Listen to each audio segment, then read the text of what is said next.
Now on Good Day, removing a local official accused of murder from his position. The latest efforts by Clark County. Plus, paying less for prescription medication. The announcement made by Governor Sisolak to save you some money. And interest rates going up once again. What you should do to protect your investments. Good Day Las Vegas starts right now. Now, this is Good Day Las Vegas. Live, local, now. 6 o'clock Thursday morning. John is off this morning. You got us three, and it's a beautiful day on tap, Sherry. Oh, the mornings have been really nice. They really have. They've already started to feel a little bit like windows fall. up. Yeah. But this is really the last afternoon of summer. Okay. Last morning, last afternoon of summer, and then we'll roll into fall by this evening. So I'm summer. You guys are fall. We're just kind of eventually, we're evolving is what we are. It's beautiful outside. Happy Thursday, everybody. There you Ready go. for the weekend? Things are going to change a little bit again as we get into the weekend, but man, what a gorgeous shot looking through the high roller off to the east side of the valley, and we see fewer clouds out there this morning than we have most days. That's because a lot of that rain that's been plaguing Arizona has been moving up now into Colorado and Utah and away from the Four Corners region. Still a little bit left this morning, but not nearly as much as they've had. 72, humidity 26%.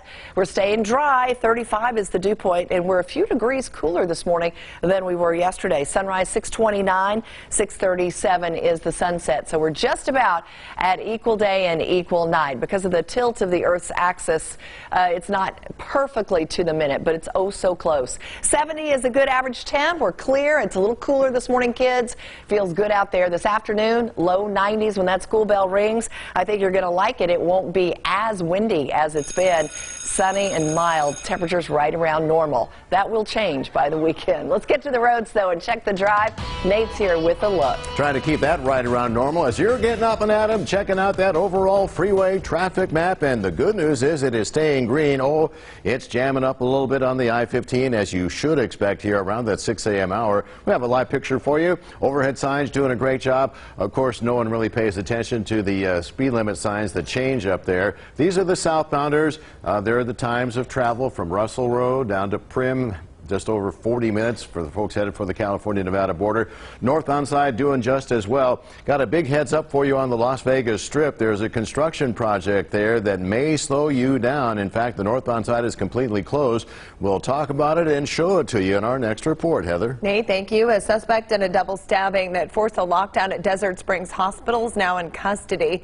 Happened around 3:30 yesterday afternoon at Flamingo in Maryland. Metro Police say both victims are in critical condition. They were stabbed multiple times. The lockdown, though, at the hospital has since been lifted.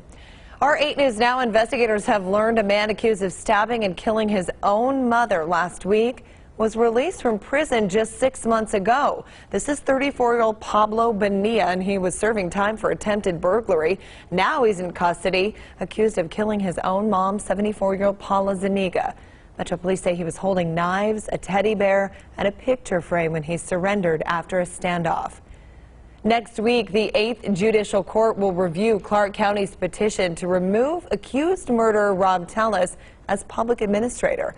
The county filed that complaint yesterday as Tellis remains in custody on murder charges in the death of a local journalist, Jeff Gehrman. Clark County spokesperson says Tellis's annual salary as a public administrator is just shy of $120,000 a year. Former President Donald Trump is responding to a growing number of legal battles. The state of New York filed a suit against a Trump organization accusing it of fraud, and a federal appeals court is looking into documents seized from his estate. Here's Bradley Blackburn to break down the very latest on these cases. In a 220-page civil lawsuit, New York State Attorney General Letitia James is accusing former President Donald Trump and his 3 eldest children of over 200 instances of fraud in order to evade taxes and secure favorable loans. The complaint demonstrates that Donald Trump falsely inflated his net worth by billions of dollars to unjustly enrich himself and to cheat the system thereby cheating all of us. James said Trump, by inflating his value, defrauded insurers and lenders and violated state law and potentially federal laws, too. The state is seeking $250 million and looking to effectively put the Trumps out of business in New York. The former president last night on Fox News called the suit a politically motivated witch hunt by James, an elected Democrat. Well, she campaigned on it 4 years ago. It was a vicious campaign, and she just talked about Trump, and we're going to indict him, we're going to get him. She knew nothing about me. I never heard of her. The former president also addressed his legal troubles with the federal appeals court, which yesterday ruled in favor of the Justice Department, allowing federal investigators to resume looking into documents seized during the Mar-a-Lago search. The three-judge panel stated in its opinion that there is no evidence that the documents were declassified. If you're the president of the United States, you can declassify just by saying it's declassified, even by thinking about it. I declassified everything. Trump also says he didn't personally pack any of the boxes in question when leaving the White House, insisting he left that up to the presidential transition team. Bradley Blackburn, CBS News, New York. Former President Trump's interview was filmed before the federal appeals court ruling. Trump Organization does plan to file a motion to dismiss the New York civil suit. It is day 3 now of the UN General Assembly. Yesterday, President Biden used his address to denounce Russia's invasion of Ukraine. He urged other nations to stand with Ukraine and also criticized Russian leader Vladimir Putin and his latest nuclear threats. Russia has shamelessly violated the core tenets of the United Nations Charter. No more important than the clear prohibition against countries taking the territory of their neighbor by force. Yesterday, Putin ordered to mobilize 300,000 reserve troops, and in response, protests and a mass exodus of Russians taking one-way flights out of that country. Ukrainian President Volodymyr Zelensky, meantime, says his forces will press on until all of Ukraine is reclaimed. President Biden is pledging nearly $3 billion in global food and security aid in response to the war. Sherry, Nate. Back here at home at 6:07 on your Thursday morning, got some health news. You might have access that'll give you a break in your health care. Well, later today, Governor Sisolak will announce the launch of Array RX.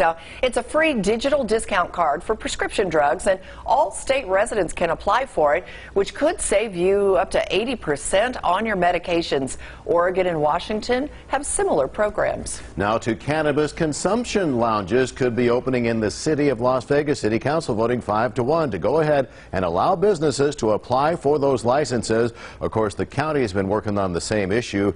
The only place to legally consume or smoke pot is in your house these days. Las Vegas businesses can start that lounge application process through October 14th. Heather. The Federal Reserve announced another jumbo interest rate hike. It'll help curb inflation rates, but it is also causing a dip in the stock market, as you've seen, and it is affecting things like your car loan, your mortgage, your credit cards.